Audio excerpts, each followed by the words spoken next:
Hello again, YouTube. Brown and Beige community here again. And today we have a video that's a little different.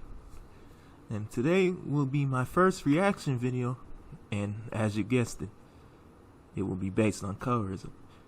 Today we will be reacting to this character right here.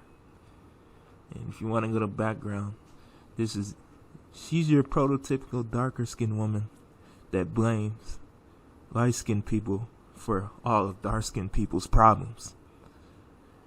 And as you guessed it, light skinned women are the focal point of her video.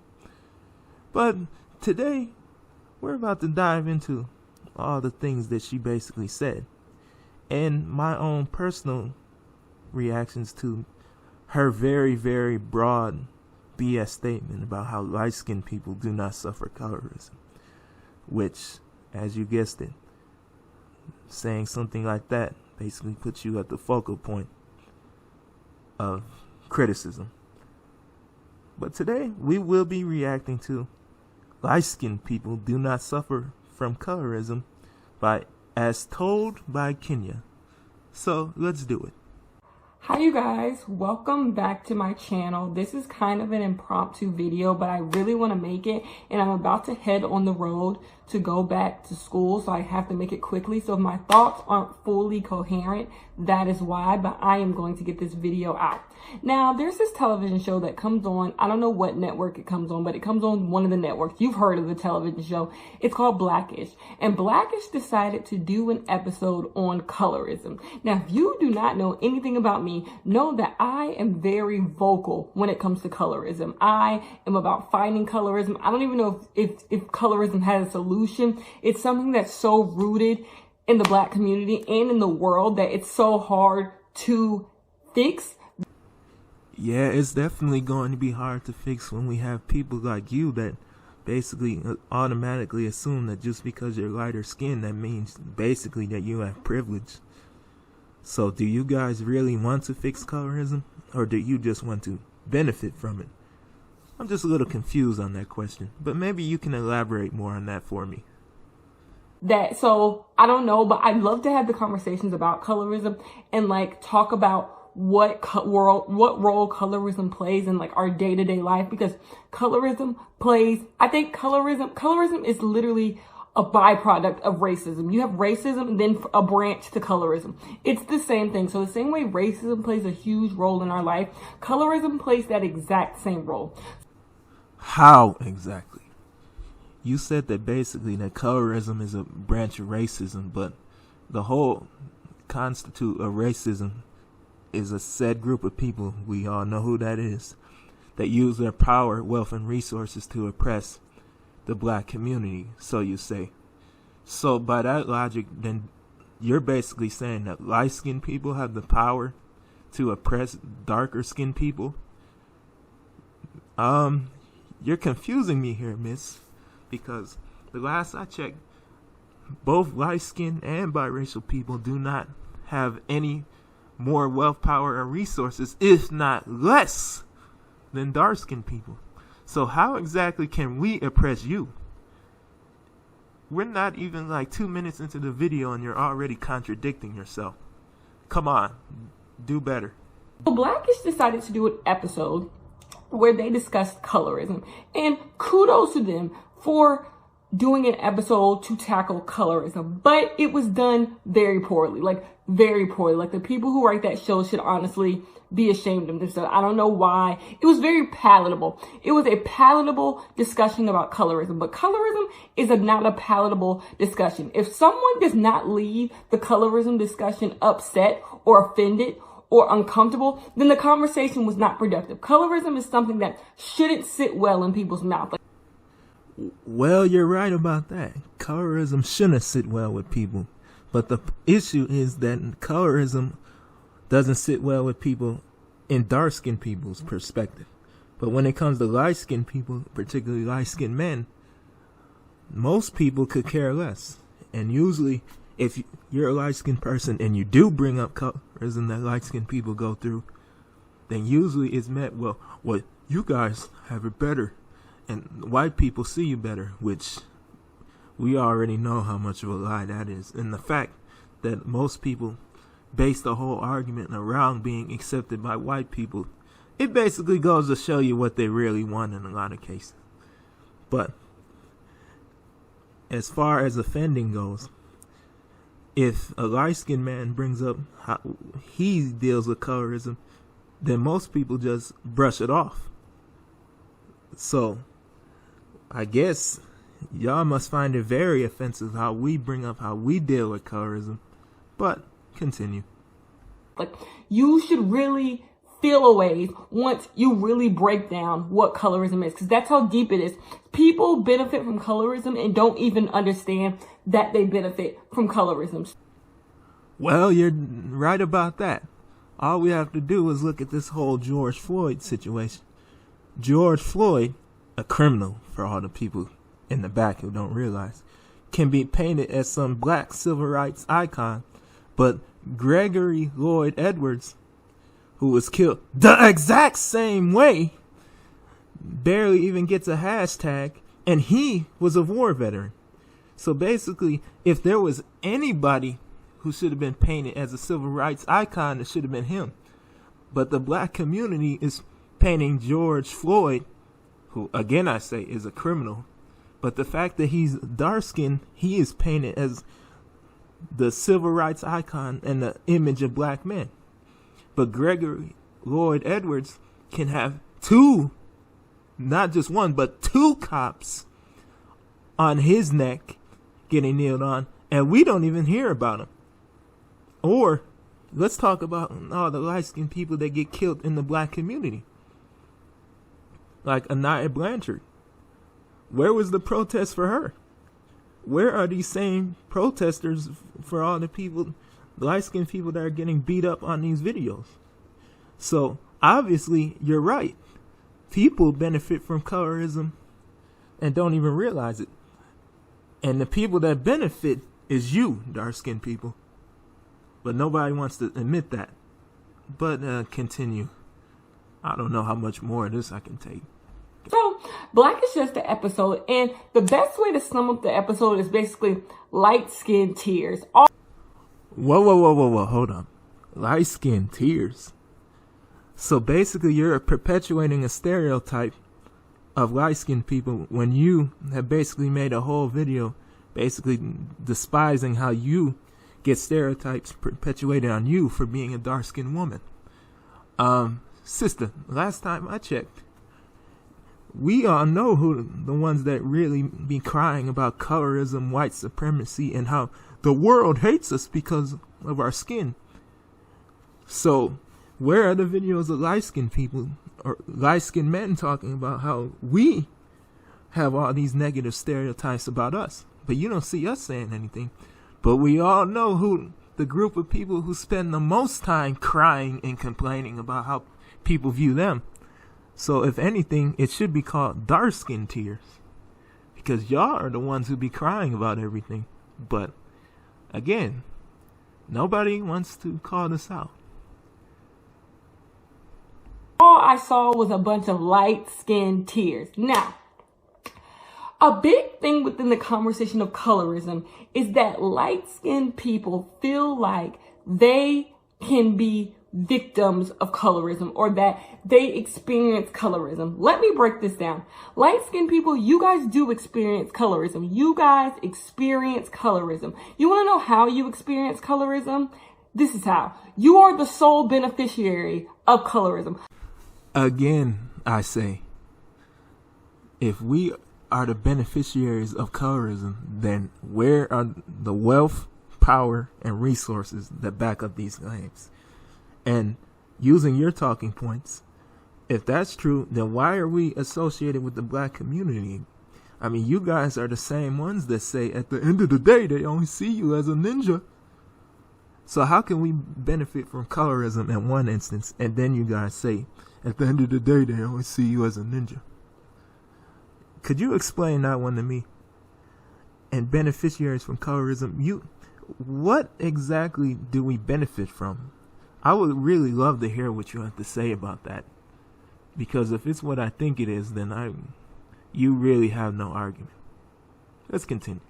Colorism does not exist unless you are benefiting from it. If you guys are being victimized like you guys like to claim you are, then there wouldn't be colorism, because in no way, shape, or form can dark-skinned people benefit from colorism.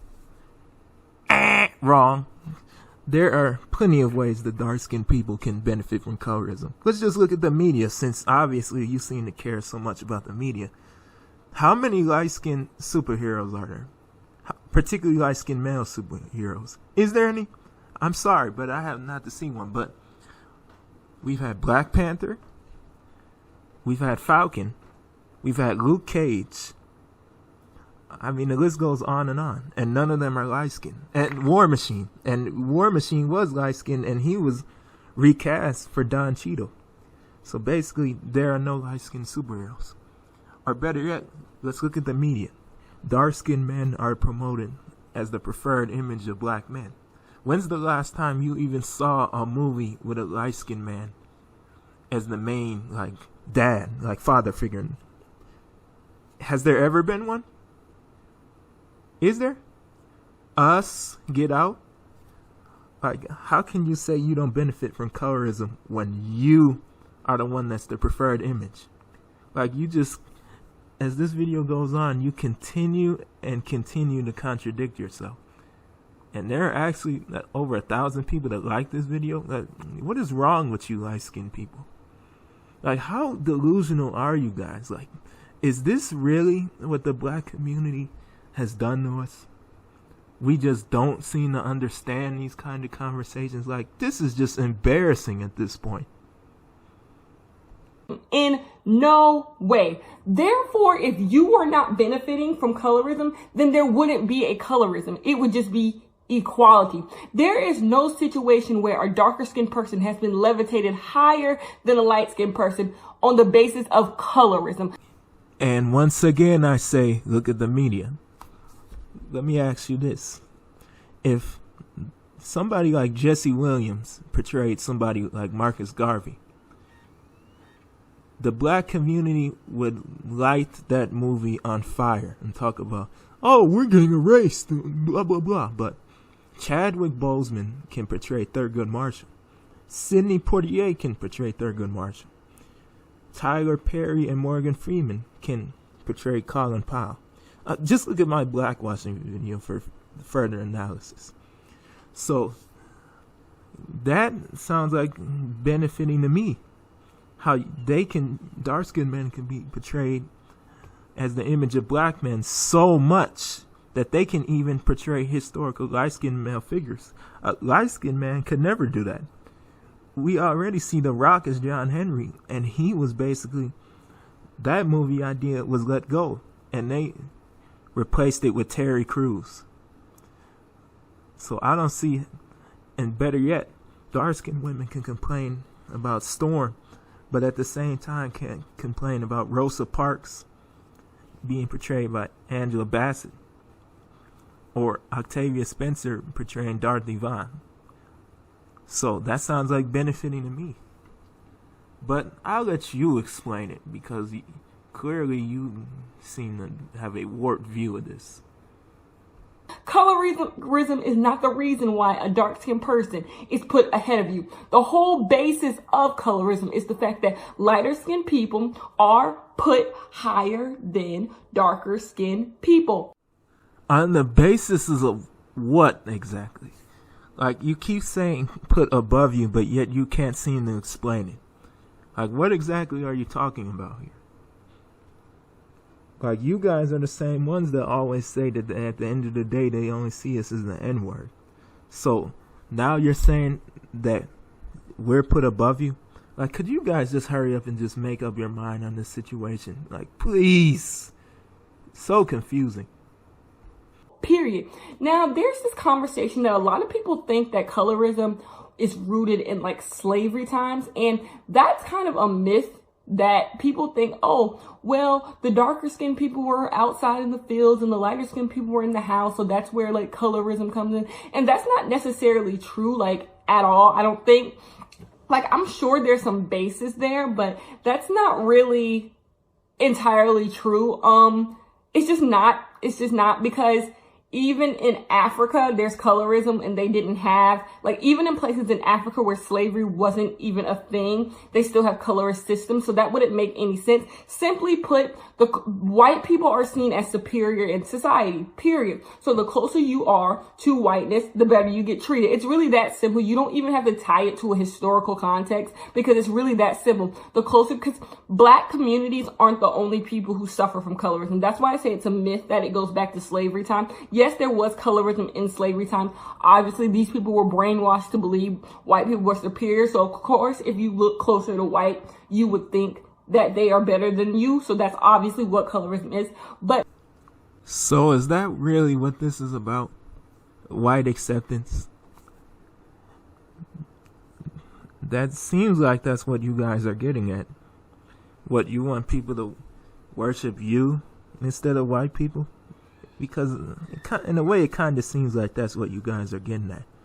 I mean, we could just look at this whole Black Lives Matter and all these delusional white liberals that are kneeling and stuff, and black people are just eating that up. Maybe I'm confused is right. Maybe that is what you guys really want. But I'll let you explain it. No, I don't think it has any ties to slavery. I think that's a huge myth, because other people who weren't enslaved also had the same rhetoric. So no, like, you can look all over the world. The people who are darker are seen as less amongst the world. It's not just in the black community, it's in all communities. Again, I say, on the basis of what exactly? Like, do you guys really think that people see a lot of light-skinned people, especially ones in the hood, and says, oh, well, they're better because they're lighter? No. And again, that contradicts what a lot of you guys say.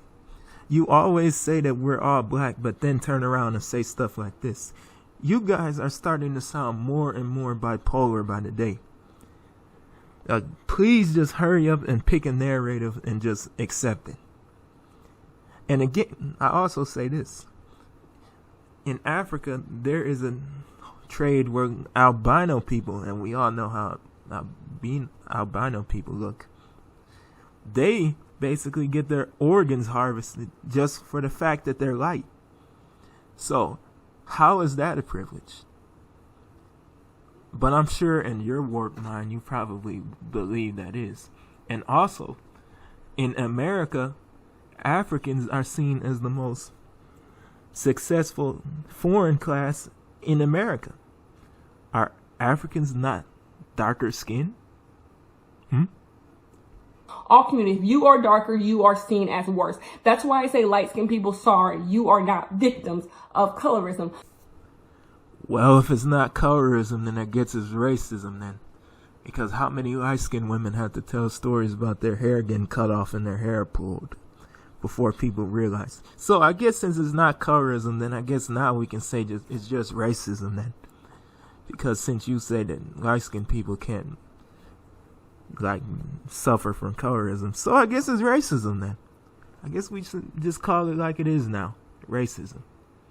You guys don't know what you started, have you? But the reason why I really wanted to talk about this is because whenever you have the conversation about colorism, a lot of people like to make a certain argument, and I want to debunk this argument really quickly. A lot of people say, and this argument was brought up in Blackish, that's why I wanted to point it out. A lot of people say that light-skinned men are victims of colorism because they get negative stereotypes. Light-skinned men are the victims of colorism. I mean, dark-skinned women are always online complaining about how they're stereotyped for being darker. So, shouldn't light-skinned men be able to say the same thing since we're all black, right? Again, you guys contradict yourself. The only time you like to bring up this argument is when you try to pull us into your whole anti-light-skinned women campaign. But let's see what else you have to say about this. Now, for all you people who don't know, which if you're black, you know, a lot of people perceive light-skinned men to be soft. They perceive them as to be weak. They perceive them as to be sensitive, always in their fit. Look at Drake, Chris Brown. Look at the celebrities who are light-skinned men, and look at the words we associate with them. They're soft. They're this. They're that. Now, On the surface, it could seem like, oh my God, light-skinned men suffer from colorism. People are so mean to them and blah, blah, blah, blah, blah. Oh. Again, you contradict yourself. So you are the one that's complaining about how dark-skinned women are mistreated, but in the same instance are saying that blah, blah, blah, like light-skinned men getting mistreated in the black community is just nothing. So I guess light-skinned men, I guess we can just disregard dark-skinned women since they don't care about our issues. I guess we shouldn't care either. And secondly, so you mean to tell me that yeah, light-skinned men have bad stereotypes, but shouldn't you mean to tell me that if these same stereotypes were pinned on dark-skinned men, that we wouldn't hear about it? We would hear about it every day. We still hear about the 80s. It's funny how everybody else in the black community can make qualms about how they're viewed and all that, but the second light-skinned men such as myself do, people just tell us to suck it up and just accept it. A group of people who don't accept anything else. How ironic. Here's the issue with that, and it's a clear issue. When you're talking about colorism, you are talking about an oppressive system. And when black men get victimized by this oppressive system, a lot. For example, black men are at the most, they have the highest incarceration rate of anyone in America. Colorism plays a huge role in that. If a light-skinned man and a dark-skinned man both go to court for the same crime, they will give more time to the darker-skinned man simply because he is darker. They have done studies on this. They have studied what has been seen in history. It is a fact. Lies again. For one, where exactly do you have the facts to back up this claim? Because I can point to plenty of stories of dark-skinned men that got let off easily from the prison system. I mean, Miss Anaya Blanchard basically was killed by a guy who had a rap sheet longer than a novel, basically. And the guy that he was in cahoots with also did. Or David Dorn's killer. We could point to plenty of stories that basically debunk that myth. But you guys wouldn't want to have that conversation, would you? Well, when you're ready to have it, let's have it. Because that story has no factual evidence whatsoever, but statistics. The same statistics that say that black people are the dumbest people on the planet. But you guys don't believe that, right? Do you? Dark-skinned men are victimized by the judicial system more than light-skinned men. That is colorism. It is not by chance. And the reason why dark-skinned men are victimized more than light-skinned men in the judicial system is because of those exact stereotypes. We think that, oh, darker-skinned men are seen as masculine, more tough, they're more rugged. Therefore, they're seen as the set that people want to be. Let's be honest, darker-skinned men are seen as more attractive than light-skinned men. Are you serious? Do we have to point? Let's point to the group of men that cross-dress the most in Hollywood media. Is it light-skinned men? No. So obviously that stereotype has no backing. Like, who is Medea and Shanae based off of? Who made a whole movie basically dressed up as white chicks? Was it light-skinned men? No. So where does this stereotype come from? Because it's obviously not a fact. We can just look at the Hollywood media for that. So what exactly are you basing this off of? Because they are seen as hyper-masculine. But when you're talking about colorism, a lot of people like to dwindle it down to attractiveness, and attractiveness is a big thing, but there's so many more layers to colorism than just being attracted to someone. Are you serious? That is exactly what they say it is. Preferences. Again, you continue to contradict yourself at every turn. That's the whole reason this whole colorism argument is brought up, because black men, quote unquote, prefer light-skinned women. That is what the whole colorism movement is based off of. Nobody ever even brings up those because, let's be honest, most of those facts aren't really facts at all. They just are passed around to be. That's the whole reason this colorism movement has caught wind. Like, are you kidding me? Because if it was that simple, maybe we could overlook it. We could overlook it and just say, oh, people have preferences. But it's so much deeper than that. Those preferences get perpetuated in other systems.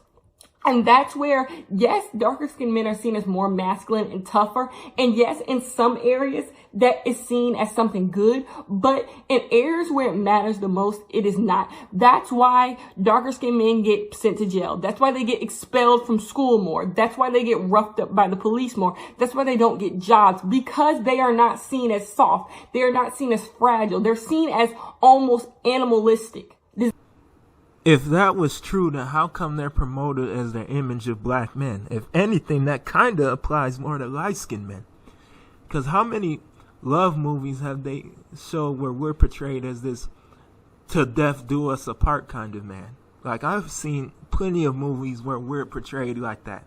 And dark-skinned men are portrayed as the husband, the loving husband that usually defeats the evil light-skinned guy. And two, Michael Jordan, Kobe Bryant, and LeBron James are all the face of the NBA. And is the only black member of the Supreme Court of Justice, is he not dark-skinned?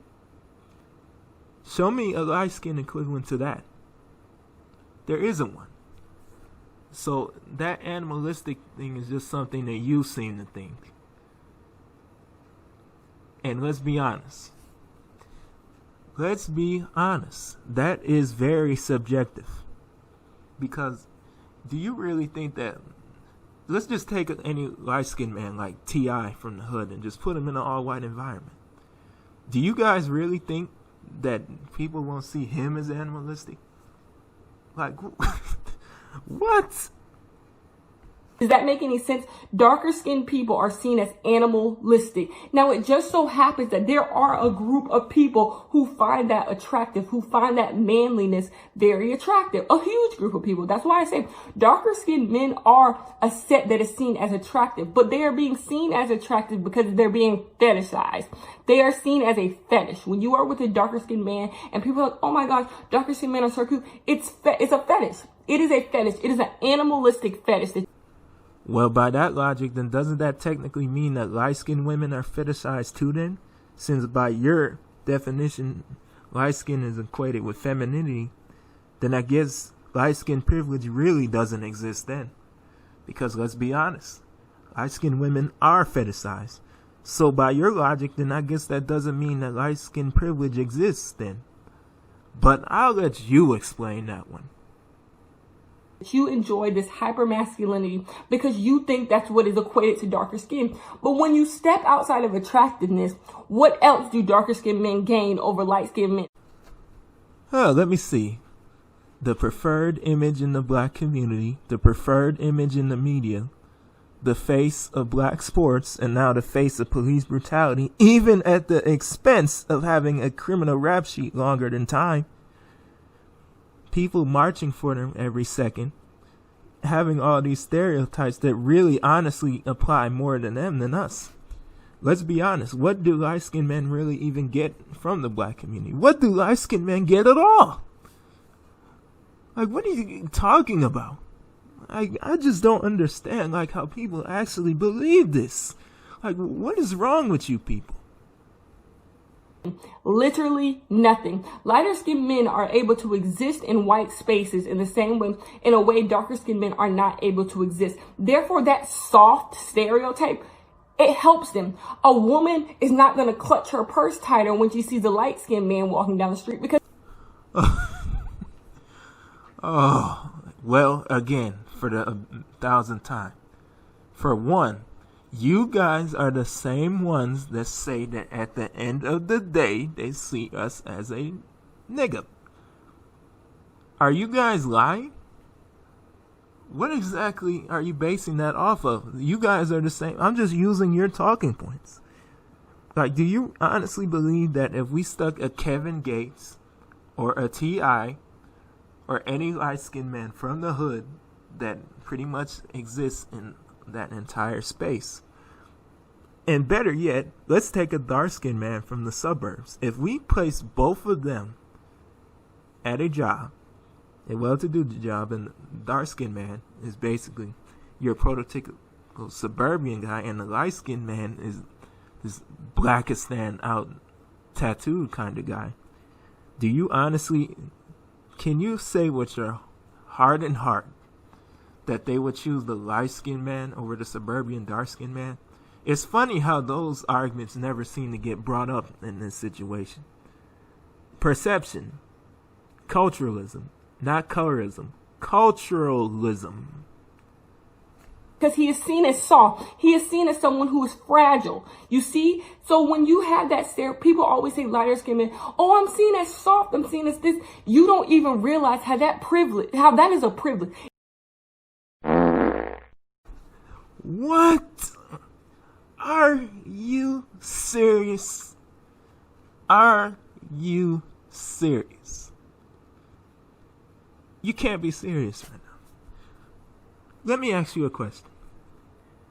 If there is a man, if you put two men in one space, and you're a woman that's looking to get married, and you know there's one that's soft and one that's brave, do you choose the soft one?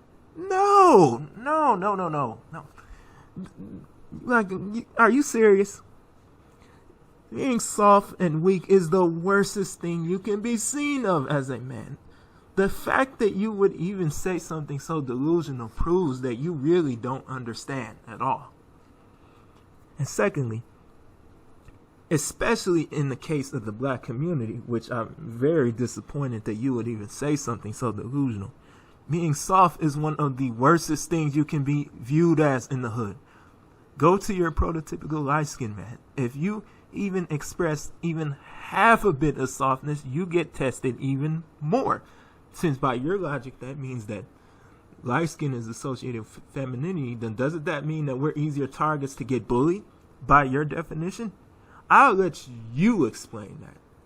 Because once again, you are contradicting yourself, which is something that you have done half this video.